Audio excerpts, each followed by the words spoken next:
Suffolk University di Boston, Amerika. Masternya itu di Boston University di Amerika juga. Cuman memang saya ingin mengabdi bukan hanya untuk Indonesia, tapi untuk Kota Probolinggo di hal yang terkecil dulu. Kami di legislatif memiliki peran untuk mengawasi jalannya itu. Pada saat anggaran sudah didok untuk kegiatan A, B, C, D untuk masyarakat Kota Probolinggo, kita akan mengawasi di dalam undang-undang kita. Tidak ada istilah oposisi. Terus tidak ada. Kita ingatkan mereka sebagai pelakunya di bawah itu. Tidak sesuai dengan tujuannya untuk kesejahteraan masyarakat, ya kita harus mengkritisi itu.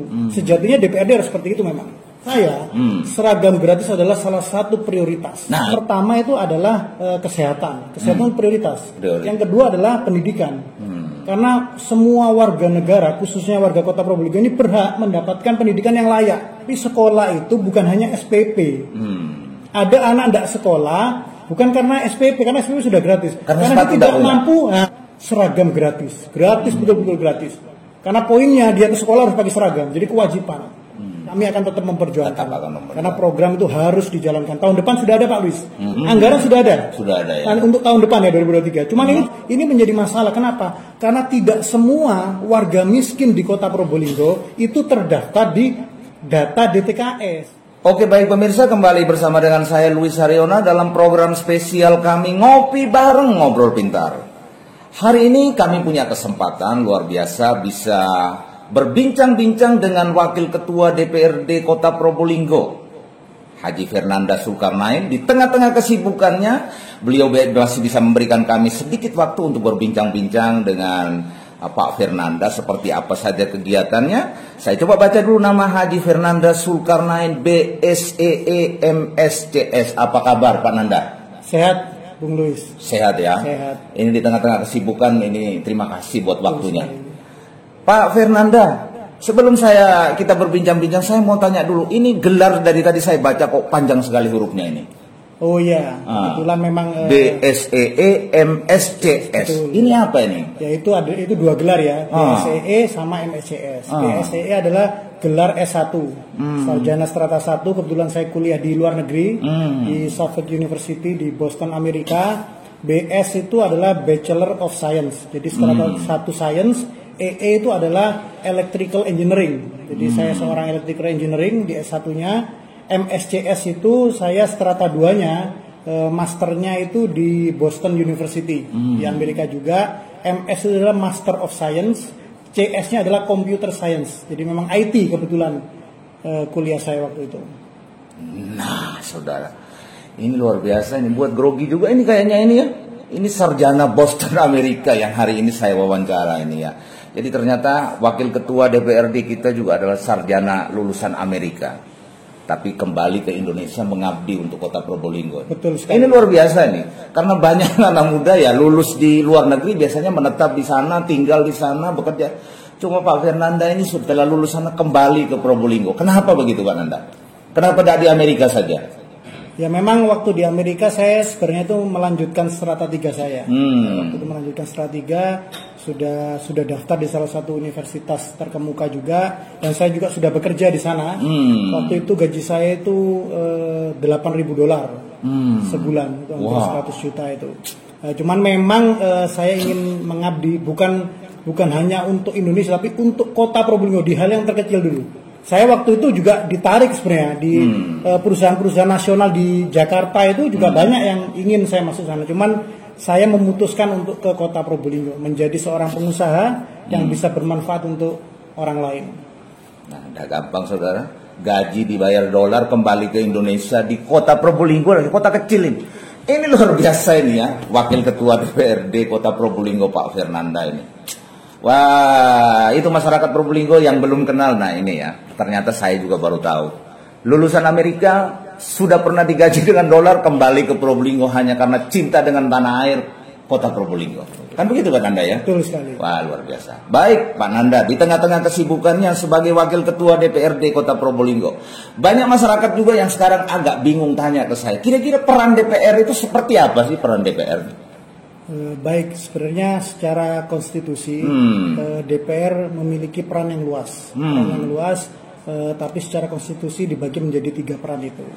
Yang pertama adalah peran anggaran kita. Kita juga bersama eksekutif untuk menghitung bersama, mengkalkulasi anggaran untuk APBD kita. Dilakukan untuk apa saja untuk kesejahteraan masyarakat. Yang kedua juga fungsi kita adalah legislasi kita, yaitu pembuatan peraturan daerah. Tentunya juga bersama dengan eksekutif ya. Bersama dengan pembuatan peraturan daerah yang mana saja peraturan daerah yang harus kita buat, yang harus kita rubah. Tentunya sama juga ujung-ujungnya untuk kesejahteraan masyarakat Kota Probolinggo. Yang terakhir yang tidak kalah pentingnya adalah fungsi pengawasan kita. Ini yang amat sangat luas. Bahwa kita yang menjadi bagian dari pemerintah, betul, yang nanti melaksanakan semua anggaran dan kegiatan adalah eksekutif, ya eksekutif. Tapi kami di legislatif memiliki peran untuk mengawasi jalannya itu. Pada saat anggaran sudah didok untuk kegiatan A, B, C, D untuk masyarakat Kota Probolinggo, kita akan mengawasi. Karena bukan tidak mungkin bahwa di dalam perjalanan itu ada hal-hal yang mungkin tidak sesuai, tidak pas. Nah, di situ kami turun untuk mengawasi. Wow. Gitu. Seperti itu penjelasannya peran daripada DPR. Nah, Mas Nanda, ini kalau dilihat dari tadi artinya antara DPR dan juga pemerintah kota eksekutif ini adalah pemerintah daerah. Betul. Artinya pemerintah daerah adalah eksekutif dan legislatif. Gitu ya. Betul sekali. Baik. Selain sebagai pembuat anggaran, kemudian legislasinya, pengawasan, apa kira-kira DPR berani mengkritik kebijakan-kebijakan pemerintah yang tidak pro kepada rakyat? Sesuai perannya yang tadi, legislasi? Betul. Jadi memang sebenarnya di dalam undang-undang kita tidak ada istilah oposisi. Tidak ada ya? Tidak ada. Karena DPRD sejatinya adalah bagian dari pemerintah daerah. Itu sudah diatur oleh konstitusi kita. Bagian ya? Kita bagian dari pemerintah daerah. Walaupun memang nanti yang menjalankan kegiatan anggaran itu paling banyak adalah eksekutif. Gitu. Untuk kritik yang benar dan sesuai. Jadi kita tidak berbicara kritik negatif ya. Ini kritik yang positif. Bahwa ya sejatinya DPRD harus melakukan itu. Karena itu fungsi pengawasan DPRD. Kalau ada yang kurang apa ya kita beri mereka masukan. Kita ingatkan mereka sebagai pelakunya di bawah itu. Seperti ya harusnya memang harus berani mengkritik. Selama itu tidak sesuai dengan apa yang sudah didok bersama, tidak sesuai dengan tujuannya untuk kesejahteraan masyarakat, ya kita harus mengkritisi itu. Sejatinya DPRD harus seperti itu memang. Soalnya saya lihat ada beberapa program yang memang sudah diusulkan oleh DPR, akhirnya juga tidak jalan, seperti kayak seragam gratis. Mungkin bisa dijelaskan, Pak Nanda? Oh baik, betul. Memang tidak semua tidak semua yang DPR itu kegiatan DPR inginkan tuh bisa terrealisasi. Karena kembali lagi Bapak Wali Kota sebagai pimpinan tertinggi dari Kota Probolinggo memiliki memang program yang menurut Bapak Wali Kota mungkin mana yang prioritas, mana yang tidak prioritas. Nah, mana yang harus didahulukan, mana yang tidak. Nah, di situ mungkin tidak sama persepsinya. Ya, kalau saya contohnya tadi sudah Bung Luis bicara terkait seragam. Buat saya, seragam gratis adalah salah satu prioritas. Nah, itu dia. Buat saya. Dan masyarakat juga tanya-tanya ini, mumpung ada di layar kaca ini bertanya ini. Betul. Jadi memang buat saya secara pribadi, makanya saya dorong melalui DPRD bahwa ada beberapa yang amat sangat prioritas tanpa mengesampingkan yang lain ya. Yang pertama itu adalah kesehatan. Kesehatan prioritas. Kita sudah berhasil mendorong pemerintah kota bahwa sekarang semua warga Kota Probolinggo bisa mengurus BPJS gratis. Wow. Nah, itu sudah dilaksanakan. Nah, ini buat saya penting. Yang kedua adalah pendidikan. Karena semua warga negara, khususnya warga Kota Probolinggo ini berhak mendapatkan pendidikan yang layak. Jangan sampai ada orang tidak bisa sekolah karena dia tidak mampu. Memang benar bahwa sekarang SPP gratis, tapi sekolah itu bukan hanya SPP. Ada anak tidak sekolah bukan karena SPP, karena SPP sudah gratis, karena dia tidak mampu. Nah, dia pakai sandal ya tidak boleh, atau ya gimana namanya anak kecil teman-temannya pakai sepatu dia tidak boleh. Nah, makanya kita mendorong. Saya mulai 2019 ini saya mendorong untuk program seragam gratis betul-betul gratis. Karena poinnya dia ke sekolah harus pakai seragam, jadi kewajiban. Jangan sampai ada warga yang memang belum berhasil, Pak Luis. Selama 3 tahun saya mendorong melalui DPRD ini belum berhasil karena ada beberapa poin yang menurut eksekutif juga tidak bisa dilaksanakan atau bagaimana itu. Tapi jangan khawatir, kami akan tetap memperjuangkan. Karena program itu harus dijalankan. Tahun depan sudah ada Pak Luis. Ini alhamdulillah nilai 1M, tapi khusus untuk warga miskin yang ada di di daftar DTKS itu.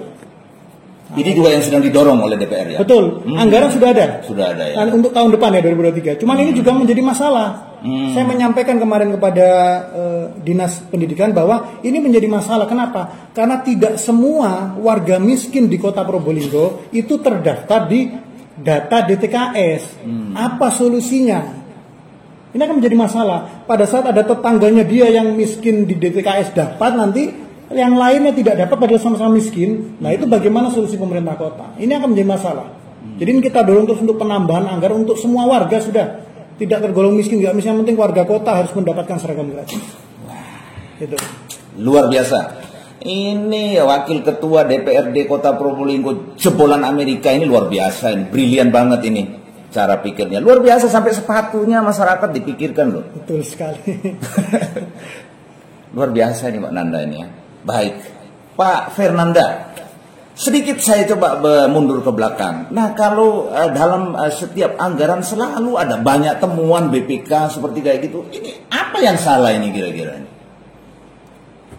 Jadi memang kalau temuan itu pasti ada ya. Kadang-kadang ada temuan yang salah secara administratif. Menurut saya itu ya hanya perlu dikoreksi sedikit lah. Jadi tidak semua temuan BPK itu arahnya juga negatif, tidak semua. Ada juga teman-teman yang bersifat administratif itu hanya memberi peringatan. Tapi tetap itu harus kita akui bahwa ada kekurangan dalam hal-hal tertentu di situ. Artinya fungsi legislasi harus digenjot lagi kalau betul. Makanya setiap selesai data dari BK, kita selalu kumpul lagi dengan eksekutif, menanyakan. Nah, ini dari evaluasi gubernur ada A, B, C, D. Nah, ini apa solusi pemerintah daerah? Nah, kita selalu rapat kembali itu. Itu fungsi kami di pengawasan tersebut. Jangan sampai ada beberapa yang juga berulang-ulang, tahun kemarin temuannya sama. Nah, itu yang patut itu ya, temuan yang berkali-kali itu. Betul. Nah, oke pemirsa warga Probolinggo yang salah satu tokoh politik muda jebolan Amerika, luar biasa ini ya. Itu pentingnya kita memilih wakil rakyat yang cerdas otaknya. Ya, penting. Ini dia. Kalau sudah cerdas, brilian otaknya, banyak usul saran yang bermanfaat tentu untuk masyarakat. Baik Pak Fernanda, sebelum kita mengakhiri bincang-bincang kita kira-kira punya harapan apa ini ke depan, seperti apa untuk Kota Probolinggo? Ya, tentunya harapan kita untuk kota kita yang kita cintai bersama ini bisa semakin maju ya. Bisa semakin maju bukan hanya infrastrukturnya saja, tapi semakin maju pada kesejahteraan masyarakatnya. Itu yang amat sangat penting. Tidak ada kota yang tidak ada warganya. Jadi warganya kita sejahterakan dulu, baru pembangunan fisik baru kita lakukan. Jadi menurut saya pembangunan fisik itu jalan setelah kedua, setelah kesejahteraan warga itu. Kesejahteraan itu apa? Bukan hanya pemerintah memberi bantuan-bantuan itu, tidak. Yang terpenting adalah pekerjaan. Nah, bagaimana tingkat pengangguran kita? Bagaimana kita bisa memastikan? Harusnya kan pemerintah tahu. Oh, nanti yang lulusan SMA, SMK itu segini besarnya di tahun depan ini. Nah, apa yang dilakukan, terobosan apa yang pemerintah daerah lakukan? Itu yang paling penting. Di situ saya juga akan terus mengawasi program-program pemerintah yang tujuannya adalah ke sana. Karena itu penting sekali, Pak Luis. Luar biasa. Sangat luar biasa. Selain wakil ketua DPRD, saya lihat juga fraksinya ya. Fraksinya ini bajunya kuning, fraksi Golkar ini ya. Ini juga getol sekali. Saya lihat kapan hari mendorong sehingga kaum disabilitas akhirnya bisa masuk jadi perda. Ini luar biasa juga. Betul. Melalui DPRD juga itu kami bersama teman-teman mendorong adanya perda untuk kaum disabilitas. Karena ini terobosan ini. Betul, banyak yang komentar ke saya, ini terobosan Kota Probolinggo. Betul, itu penting sekali sehingga mereka sejajar dengan kita semua sama. Mereka juga dilindungi, memiliki hak untuk dilindungi juga. Oke, baik Pak Fernanda, waktu kita terbatas. Ada waktu nanti kira-kira kita bisa berbincang-bincang lagi di episode yang akan datang. Insya Allah. Gitu ya. Oke. Oke, baik pemirsa, demikianlah bincang-bincang saya dengan Hananda Zulkarnain. Saya baca gelarnya lagi ya, BSEE-MS, tadi sudah kasih tahu ya, lulusan Boston, Amerika. Demikianlah liputan kami dari Probolinggo, Jawa Timur, CB News untuk kita semua.